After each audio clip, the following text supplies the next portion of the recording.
The eighth letter in the Hebrew alphabet is the letter Ches. The phonic of the Ches is a Ch. There is no such sound in the English alphabet. Usually a C and H together represent the Ch.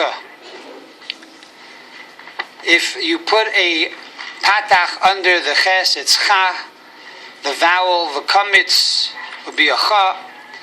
And as we explained earlier, that the vowels under the letters are like the soul to the body. The letters are the body, and the vowels are the soul. The graphic design of the Ches is a Vav and a Zayin, and a Chatoitoris, which means an upside down V that unites the letter Vav and Zayin together.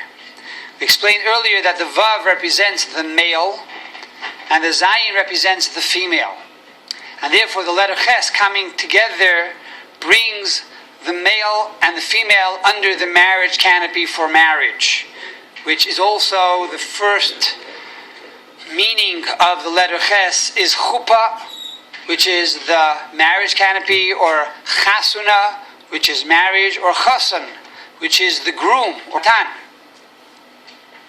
And why is it a Ches? If you look at the chuppah, it is shaped like a Ches, because the Ches alludes to the fact that there are three partners in marriage. There is the Vav, the male, the Zayin, the female, and the Chatoitoris, the upside down V, which alludes to God that is beyond man. And that is also the idea of the marriage canopy, the chuppah, that surrounds the man and the woman, bringing God's covenant and God's peace and tranquility into the home.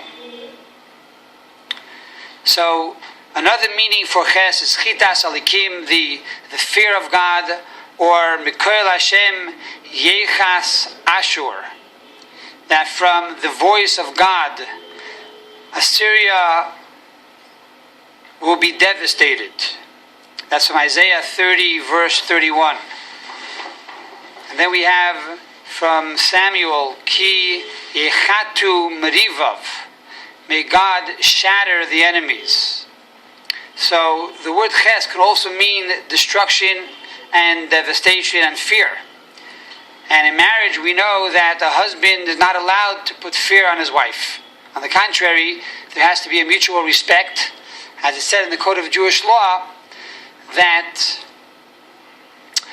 a man should love his wife as much as himself and respect his wife more than himself. Furthermore, it says that one must be careful not to abuse his wife with words, for we know that tears flow freely by women. And if a woman is made to cry, then God will bring his wrath upon that individual. So swift retribution will come upon that individual.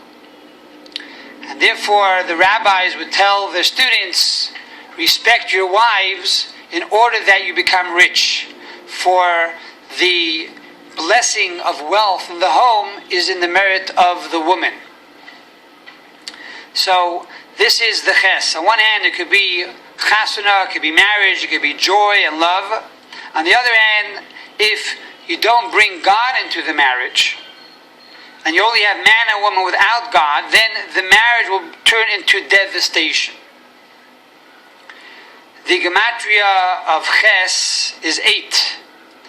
8 also represents the Brit Milah, the circumcision that took place on the 8th day. Also, the kinar of Mashiach, the harp of the Messiah, will be 8. Also, if you add the Vav and the Zayin in the letter Ches, as we stated earlier that the Ches is made up of two letters, the Vav and Zayin. The Vav has the gematria of 6, and the Zayin has the gematria of 7. 6 and 7 is 13, which is the same as the word ahava, which is love. That is the purpose of marriage, which is love between husband and wife. It is also the gematria of the word echad, which is 1. Also equals 13, for it's the unity between husband and wife.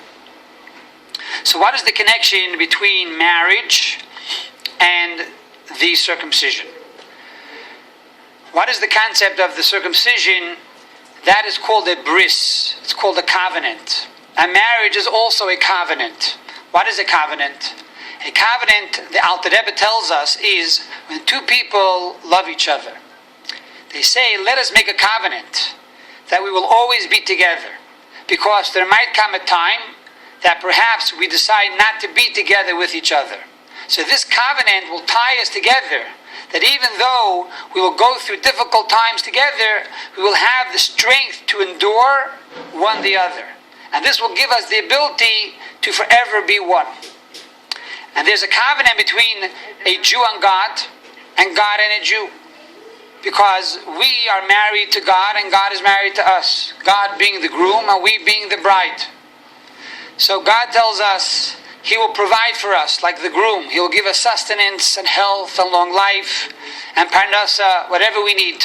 And we in return, as His wife, promise Him that we will keep the Torah and the mitzvos and all the good deeds that God wants from us in the Torah.